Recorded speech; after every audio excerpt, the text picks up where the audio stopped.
we are spiritual beings who has experience in that physical body.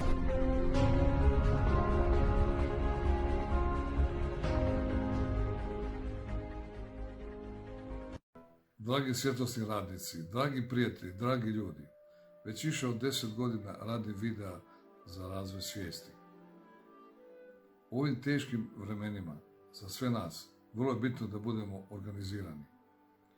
Zato komentirajte, lajkajte, pretplatite se na ovaj kanal i dijelite ove videa koliko god možete. Gledajte ih više puta jer ovo su videa za spas vaše duše i vašeg tijela. Ovo je naš zajednički kanal i naša zajednička borba, zato budimo zajedno jer zajedno smo jači.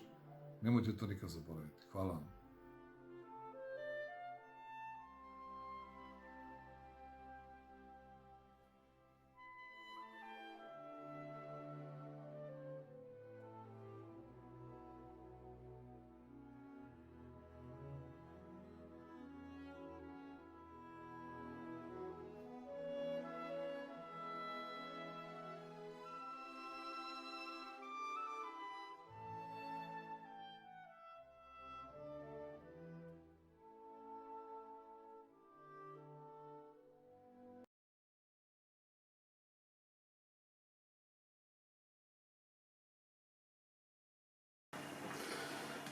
Donositelji svitanja, poglavlje 2.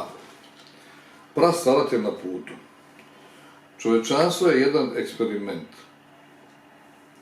Čovječanstvo je stvoreno kao manje više sve ostalo što postoji u ovoj kreaciji. Prastvaratelj je počeo prije mnogo vremena u ovom svemiru da eksperimentira sa stvaranjem, da bi sam sebe bolje otkrio, sam sebe bolje izrazio i osjetio veće zadovoljstvo pri tom izražaju i spoznaju. Prastvaratelj je u ovaj svemir unio svoju energiju i produžetke samog sebe i obdario je te svoje produžetke svim svojim talentima koje je imao. To ono kao da imate plastelin, razumijete, plastelin, pa onda je to plastelina vuče za neke produžetke. Kao sunce, jer smo sunce pa svoje zrake, evo tako. To je, znači mi smo, ovaj dio svemira možda samo neka zraka od tog prastvaratelja, evo.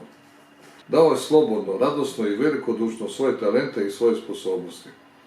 Postoji jako puno svemira i puno načina da se stvore svemiri. Ovaj svemir je stvoren tako da je u njemu sve dozvoljeno, jedna zona apsolutno slobodne volje. Isto tako i Božica, kad se opisuje Božica, jer ona isto stvara ko zna koliko svemira, tako da je ona isto tu vjerojatno u toj ekipi. A ovaj svemir, to je zona apsolutno slobodne volje, što je jako nezgodno, jako loše. Prastvaratelj je rekao svojim produžecima, idite, stvarajte i donesite mi sve to natrag.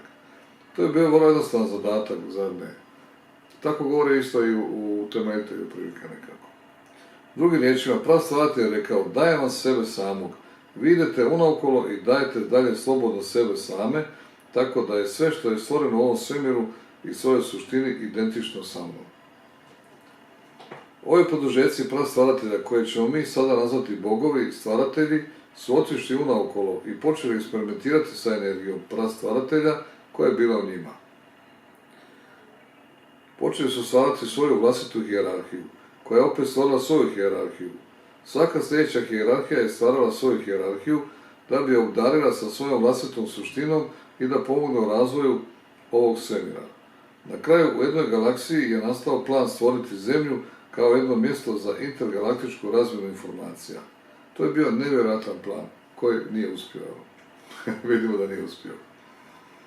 Zemlja je bila prekrasno mjesto, locirano u rubu jednog galaktičkog sistema i moglo se lako dosegnuti iz drugih galaksija.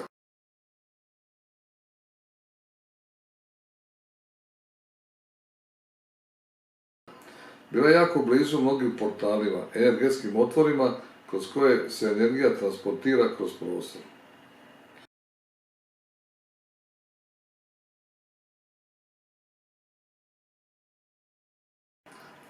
Bilo je vrlo uzbudljivo tada, vladalo je veliko komešanje kako bi se kreirali svi individualni predstavnici svih galaksija na planeti Zemlji. Neki od bogova stvaratelja su bili pravi eksperti u genetici. Oni su bili sposobni da kroz njihovu hijerarhiju međusobno povežu molekule kodirane molekule jednog određenog identiteta, određene frekvencije i sa električnim nabojem, da bi stvorili život.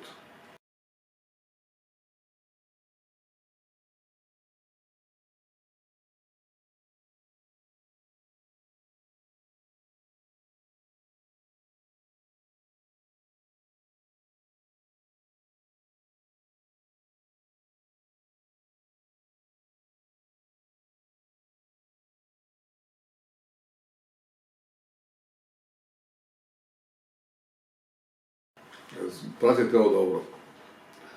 Znači, bili su sposobni da povežu međusobno kodirane molekule jednog određenog identiteta, određene frekvencije i sa električnim nabojem, da bi stvorili život. Znači, oni su sami stvaraju život, jel? I onda kažu, Bog je stvorio čovjeka na svoju sliku i priliku. Oni su bili ti majstori genetičari koji su stvorili iz tih frekvencija stvorili život, jel? Znači, to nije, kako da kažem, to nije stvorio prastvaratelj, nego oni. Razumijete?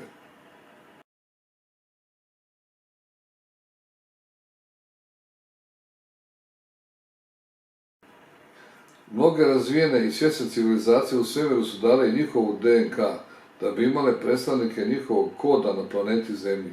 Tada su ti genetski eksperti kreirali razne vrste, neke od njih ljudske, neke životinjske, igrajući se sa raznim varijacijama DNK koje su te razne civilizacije dale da bi pridonijeli cilju, a to je da se Zemlja stvori kao jedan gigantski centar za razmjenu informacija, jedan centar svjetlosti, jednu živuću biblioteku. Taj plan za Zemlju je bio grandiozan. Isto tako, mi znamo recimo da riši stvaraju i ljude i životinje. Riši Kašjap, on stvara i ljude i životinje stvaraju. Ko zna šta je sve stvorio? I razumijete? Tu sad možemo vidjeti neku poveznicu među tih stvaratelja i rišija. Originalni stvaratelji Zemlje su bili članovi obitelji svjetla, bića koja su radila i koja su povezana sa jednim aspektom svjesnosti zvanim svjetlost. Svjetlost je informacija. Vidite da ja cijelo vrijeme govorim o svijetu, svjetlosti. Zbog toga imam informacije, dobivam informacije. Vi isto na osnovu svjetlosti dobijate informaciju. Koju informaciju dobijate? Dobijate svijest. Dobijate svjesnost o životu na zemlji, u svemiru i tako dalje. To je bitno. Jer šta znači ta svjesnost? Ta svjesnost znači da vi možete stvarno biti svjesni toga šta se dešava u svemiru, ko živi u svemiru, ko egzistira u svemiru, da to za vas može biti realnost. To je svjesnost.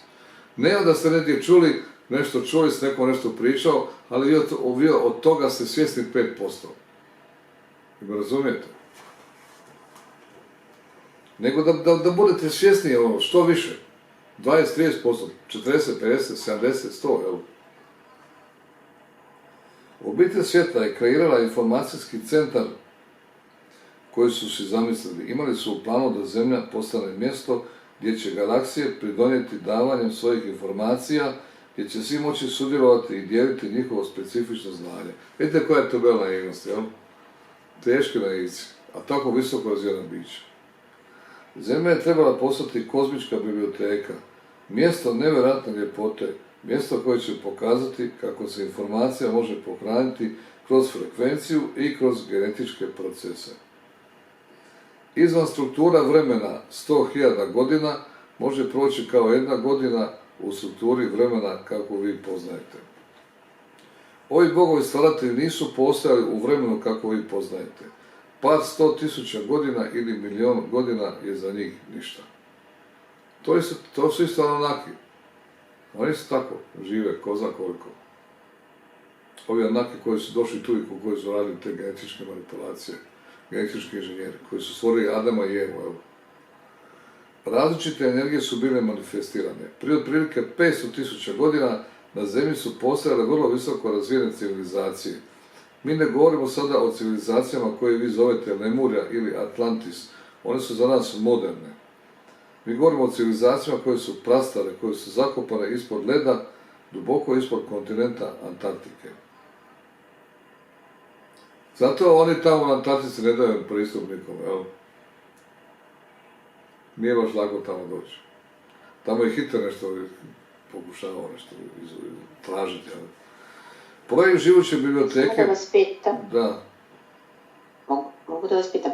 Ovdje se spominje da je znači Zemlja trebala da bude kosmička biblioteka, a u suštini ovo što mi sad znamo, kosmička biblioteka je Akaša. Jel se to znači misli, da li u stvari mislite da je to trebalo da bude Akaša na Zemlji, a kako to nije uspeo projekat, sada je Akaša negde u drugom prostoru? Ne, Akaša... I kad su rekli ovdje da je Lemurija, je li to Atlantida, kako su oni to nazvali to? Lemurija ili... Lemurija je jedno, Atlantida je drugo. Lemurija je bila prije Atlantide. A šta je Atlant? Atlantis, to je Atlantida. Da. Znači, Atlantis je Atlantida, da? Da. Okej. Znači, to na engleski Atlantis, tako je prevedeno bilo. Dakle, Akaša je jedno, Akaša su zapisi, to su zapisi, ja bih rekao moguće da su to genetski zapisi, vjerojatno u Akaši. A ovdje, ovo je bila biblioteka živuća, znači ovdje je to bilo materializirano. Dakle, tamo je bilo kao neka banka sjemena u Akaši. A ovdje je to sve manifestirano na zemlji. Ne znam, jeste me razumjeli kako šta.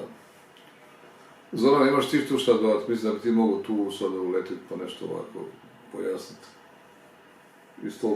Ne znam, što mi pada da Akaša je u kozmičkoj svijesti, kao više je za cijeli kozmos, a ovdje je banka podataka u genetskom materijalu, u bićima na zemlji, to je više na zemlji. Tako je. Pa dobro je to, ali pazi to... To se budi u genetskom materijalu, ti fotoni, to je ta banka, unutra je znanje o svim mogućnostima svih bića na zemlji. A svi bića na zemlji, ali svi i bića iz svemira. Dakle, oni su ostavili tu svoju biblioteku, i Plejade, i Sirius, i Orion, oni su tu ostavili u biblioteku. Znači, što znači biblioteka? Biblioteka znači da ostave svoje ljude neke koji tu žive, ostave neke životinje svoje, ostave neko drveće, neke građevine, shvaćate, to je biblioteka. I to je njihovo. To su oni napravili. To je njihov DNK i sve skupa to. Ako ostave, znači, ljude sa svojom DNK, to je ta biblioteka u tim ljudima. Da razumijete? Biblioteka mogu biti ti fotoni, svjetlo, jel? Ako je svjetlo informacija. Pa je, a svjetlo u tim svim objektima i bićima. Svjetlo u bićima. Razumiješ? Pa je, to je to.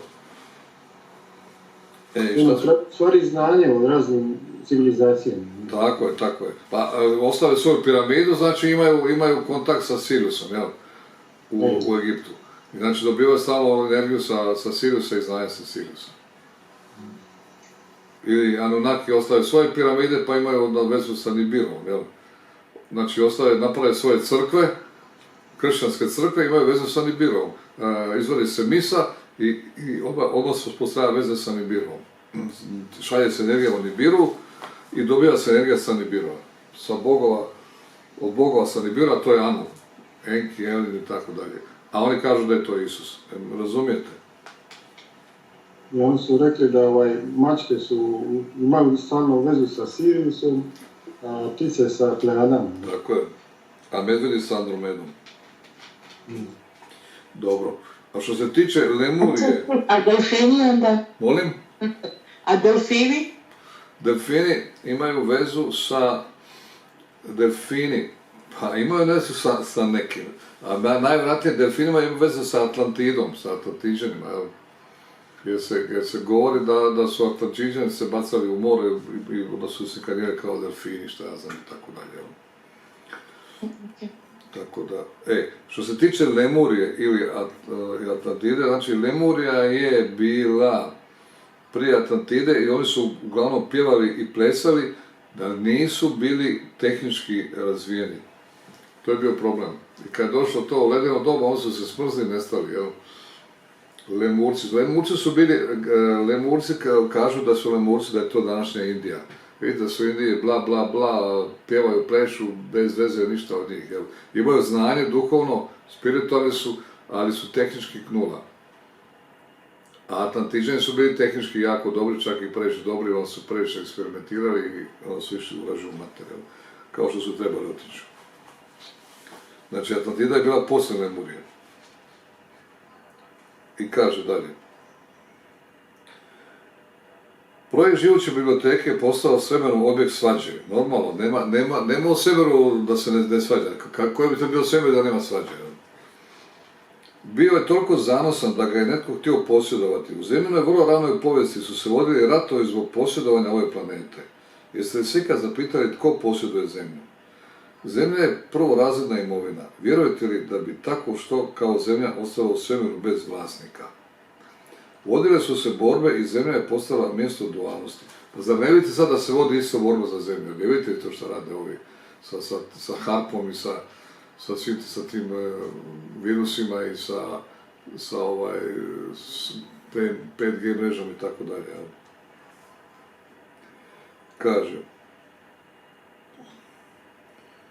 vodile su se borbe i zemlja je postala mjesto dualnosti. Izvjesni bogovi i stvaratelji koji su imali pravo da rade što hoće, jer ovo je zona slobodne volje, su došli i preuzeli su vladavinu zemlje. Mi to nazivamo najezda zemlje. Bilo je upravo kao što danas velike korporacije preuzimaju druge na Wall Streetu. Evo, to je to. Oni su preuzeli, te korporacije su preuzeli danas sve. Evo. Ovi bogovi stvaratelji su izvršili invaziju na zemlju prije otprilike 300.000 godina i povijesno govoreći to je bio početak ljudske civilizacije. To je ono Homo sapiens, Adam i Eva. Ovo je otprilike period u kojem danas uče da su nastali početci civilizacije. Zapravo to je bio početak kasnije faze modernog čovječanstva. Faze Anunnaki čovječanstva. Kad se ta invazija dogodila, izvjesna grupa bića je pobijedila i dobila vlasništvo nad teritorijem zemlje. Ovi novi vlasnici nisu željeli da iskonska zemljina vrsta, ljudi, budu informirani o tome što se dogodilo. Ako su neinformirani, tu vrstu se može lakše kontrolirati. Ovo je objašnjenje zašto je svjetlost informacija, a tama nedostatak informacije. Ova bića su pobjedila i potisnula svjetlost i zemlja je postala njihov teritorij. I sad ćete, znači, ovdje vladaju bića tame, obitelj tame. Zašto? Zašto svi ljudi kad zatvore oči, 99% ljudi vidi tamu unutra, jel tako? Pitate ga šta vidiš, kaže ništa. Jer su tu bića tame, zatvorili su sve kanale. Da vladaju bića svjetlosti i svi bi u sebi vidjeli svjetlost. Jer je logično. Kažite mi sad ovo, znači sada to ispada da su znači ovi bogovi stvaraoci, ili da kažem riši, oni su nas sozdali, napravili, a onda je došlo do najezde na zemlju, znači invazija neke druge civilizacije i tu su oni izgubili, u suštini riši su izgubili zemlju i preuzeli su ih, da kažem, Anunnaki ili ovi reptili. Da.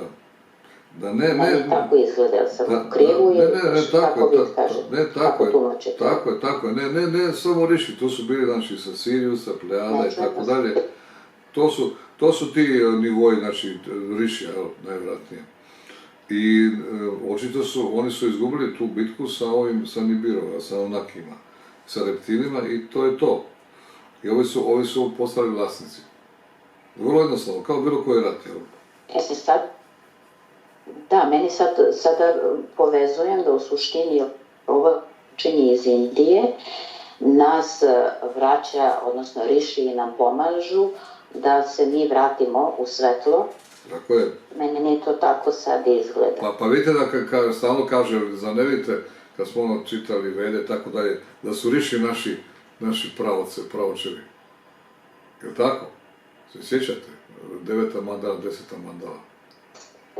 Oni su da, praroditelji. toga to i povezujem sada. I ako znači mi dobijemo to znanje iz Indije, znači riši pokušavaju da nas preko linije rišija i gurua izvuku u svetlo. Tako je. To upravo to. Dakle, mi smo na poglavlju 2 donosili svitanja Plejade. Postoji neko pitanje, je li tako? Koje glasi kako? Pa ovdje ste sada rekli da znači ti produžeci prastvaralaca, stvaraoca, da su to u stvari bogovi stvaraoca, a iz joge znamo da su nas kreirali riši. Jesu to znači riši, ti prvi produžeci prastvaralaca? Pa oni su sigurno jedni od tih kreatora, jel, koji kreiraju, znači, riši su u nivou bogova, riši neće reći za sebe da su oni taj bog, jel. Oni su i klanjaju isto bogu, Šivi, jel, koji je to svjetlo. Kakav je vaš komentar za ovo što sam sad rekla? Mislim da nije glupost neka moja. Pa to je to, upravo tako. Zato Indija ima to znanje, jel, o svijetu. Kad idemo u toj nekoj spoznajemo ono što možemo, što nam je tu dostupno i što ima neku tehnologiju da bi se došlo do toga, razumijete? Znači mi sad možemo ovo fino čitati sve, ovo sve prekrasno čitamo, objašnjava se sve to u redu. Ali ako nemamo tehnologiju kako dođe do toga, onda to ostaje samo teorija. A ovo znanje koje imamo iz Veda, iz Tantre, iz joge i tako dalje, to je baš znanje koje je praktično, koje je ostavljeno tu riši ima to znanje, bogovi, guru i tako dalje. Razumijete? I onda mi moramo raditi pametno je da radimo ono što može imati iskustvo. Jer pazite, ne možete vi sad ići na prastvaratelj, pa ne mogu oni ići na prastvaratelj, bogovi, a kamo ćemo mi, Jedino, znate ko može ići odmah do prastvaratelja? New Age ekipa, razumijete? Na čelu sa Anom Bučević, oni mogu odmah oni odmah idu u Vortex, oni su izreci, ja se ispričavam, jedino oni mogu. To je tako. Kažem. Ova bića su pobjedila i potisnula svjetlost i zemlja je postala njihov teritorij. I ljudi misle ako vide sunce da mora biti svjetlosti, da sunce je vanjsko svjetlo, a morate imati unutarnje svjetlo. A to malo ko ima. Ovo sve vam daje novu sliku o prirodi svjetlosti, zar ne? Bilo je velike radioaktivnosti i nuklearnog razaranja, mnogi dijelovi zemlje su bili opustošeni, originalna vrsta, ljudski rod je bio decimiran i raspršen posvuda po zemlji. Ovi novi vlasnici zemlje su također bili eksperti u genetici. Oni su razumjeli kako kreirati život i željeli su zadržati ovaj teritorij iz svojih vlastitih razloga. Teritoriji se stvaraju i održavaju od izvjesnih energija iz raznih razloga, od kojih je jedan da je svjesnost u svemu, u svim stvarima i bićima. Svjesnost komunicira konstantno. Svjesnost vibrira ili može biti dovedena u stanje da vibrira na izvjesnim elektromagnetskim frekvencijama. Elektromagnetske energije svjesnosti mogu biti pobuđene da vibriraju na izvjestan način i tako postanu izvor hrane. Ko je to vidio, ko je to shvatio kako vibrira ta svjetlost? To je shvatio Tesla, jel? I dao je znanje o tome kako prenositi te frekvencije na daljinu i bez bežične prevenšenja i sve te stvari. On je začetnik ovih svih mreža, u suštini, oni su uzeli to znanje od njega i zloupotrijebili po običaju. Ta CIA, FBI i šta ja znam koji su ga stalno čuvali sve te stvari.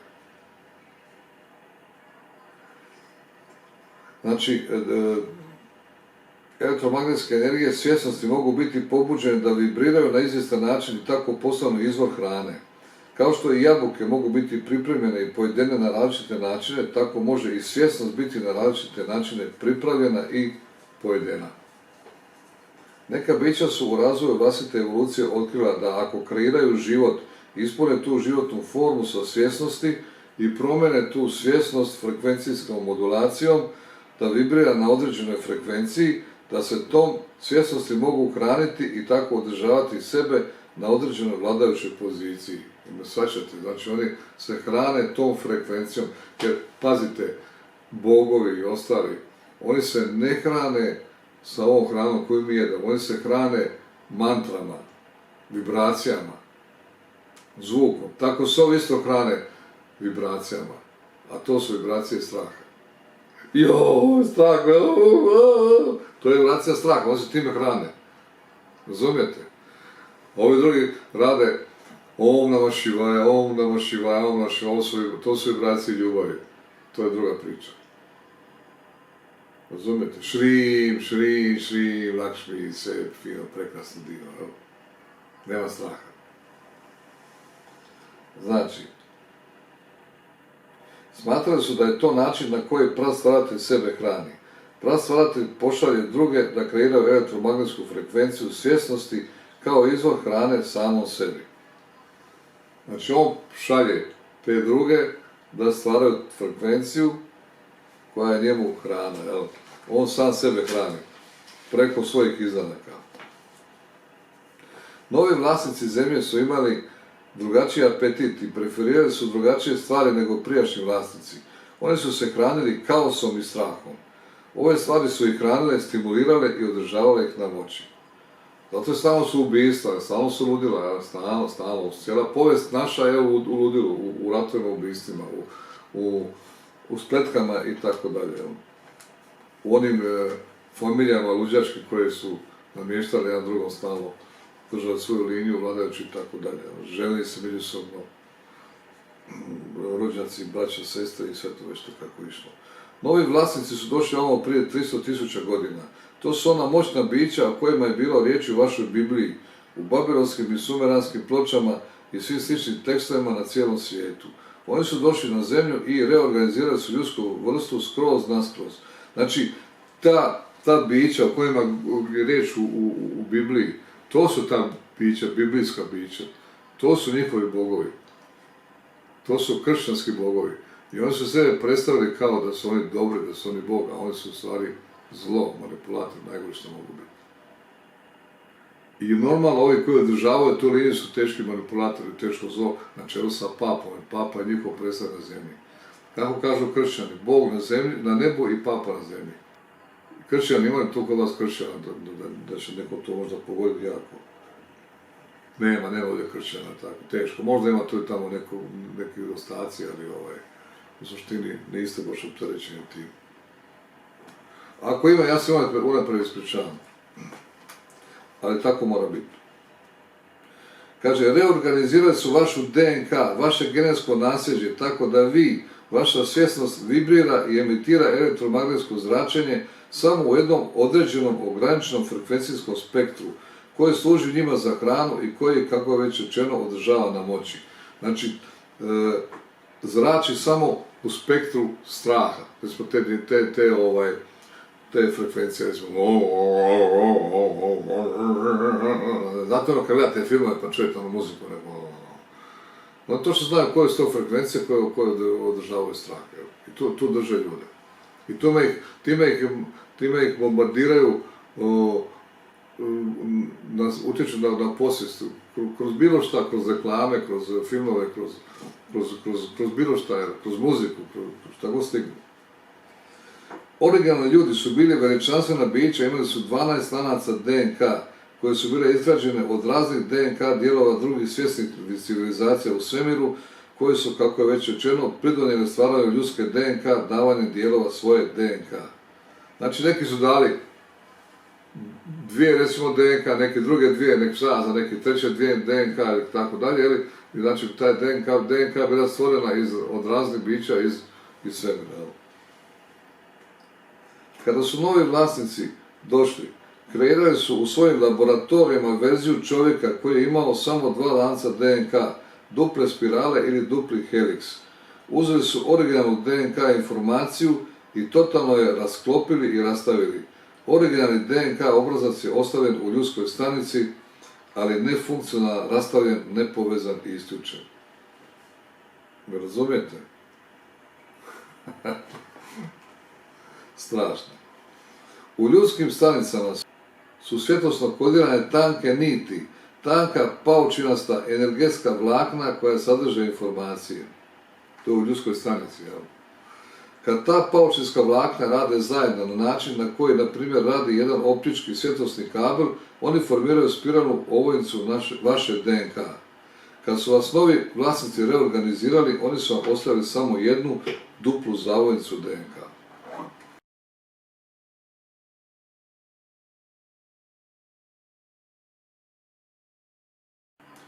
Sve što nije bilo neophodno za vaše preživljavanje i što bi vas informiralo je bilo isključeno, ostavivši vas samo sa duplom DNK zavojnicom koja vas je držala u stanju kontrolirane frekvencije koje su oni mogli kontrolirati i nadzirati. Jedna frekvencijska ograda, nešto kao električna ograda, je postavljena oko planete da kontrolira kako se ljudska frekvencija može modulirati i mijenjati.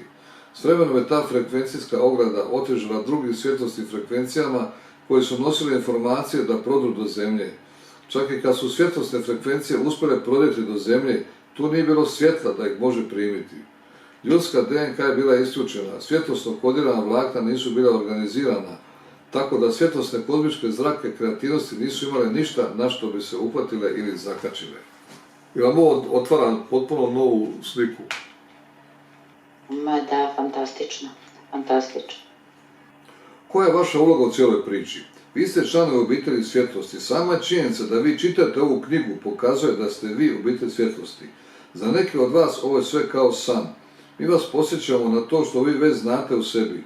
Mi smo došli na ovaj planet da bi probudili vaše sjećanje, da bi vi kroz savez svjetlosti postali inspiracija za čovječanstvo, tako da se vi počnete sjećati tko ste vi, da vi počnete svjesno stvarati svoju stvarnost i da promijenite frekvenciju na planetu, da zatražite natrag vlasništvo na ono što vam punim pravom pripada, vlasništvo nad vama samima i ovim teritorijem. Strašno interesantno, tako? Zašto? Zbog toga, ovo je zbog toga što jednostavno otkriva vašu suštinu, a ne može biti ništa ljepše nego kada vas neko otkriva vašu suštinu, a ta suština je božanska, fantastična. I to jednostavno se javlja neki uskid, neka sreća. Je li tako? Šta kažete vi? Da li se u vama javlja ta sreća kad spoznajete u stvari šta ste vi? Meni da, ne znam kako kod vas. Mi predanci smo došli natrag kroz vrijeme, u nešto što se može nazvati našu prošlost, na tragovima predstavnika svjetla. Mi smo došli natrag na planet da bi podijelili frekvenciju s vama, frekvenciju za koju se svatko jedan od vas složio da će nositi na ovom planetu s namjerom promjene DNK i reorganizacije ljudske rase. Ovo je zbilja posebna priča i mogla bi glatko ići na sve naslovnice da znate. Mislim, ja sad ovo kad čitam, ja puno puta sam više ovo čitao nego vi. Ja što ovo više čitam, to je veća ekstaza. Tolika radost da ja to ne mogu opisati. Ma kakav seks? Seks plus ovo, to još nekako bi išlo.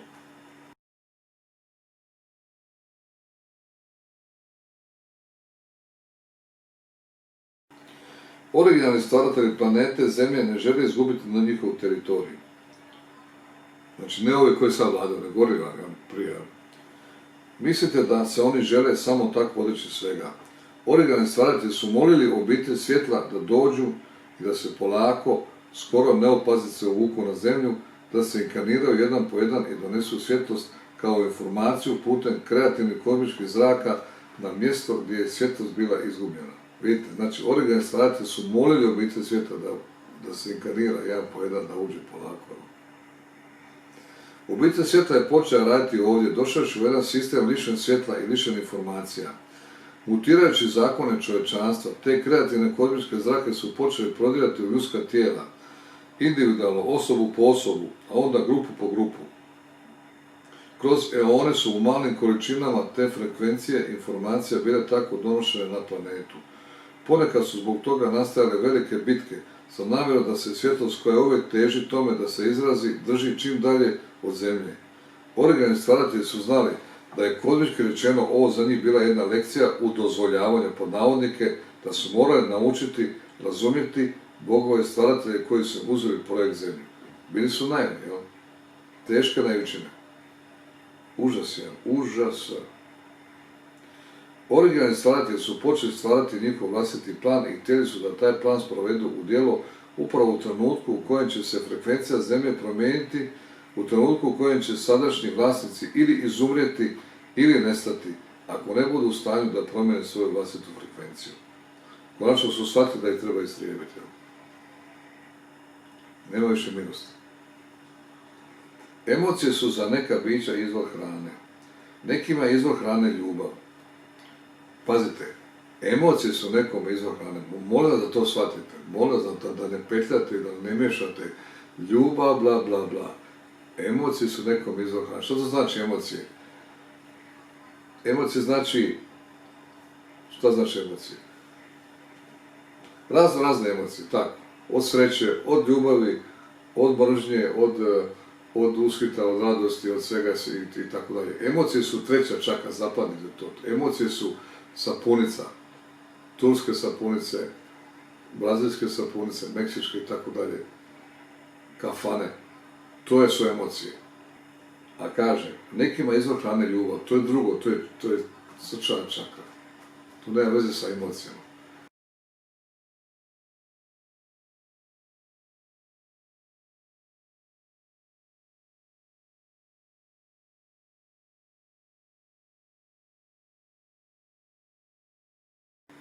Što znači emocija? Emocija znači daj mi nešto da se ja zadovoljim.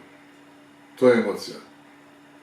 Da budem sretan, nisam nešto tužan pa mi nešto napravi da budem sretan. Ili budi sa mnom pa ću biti sretan, sretna.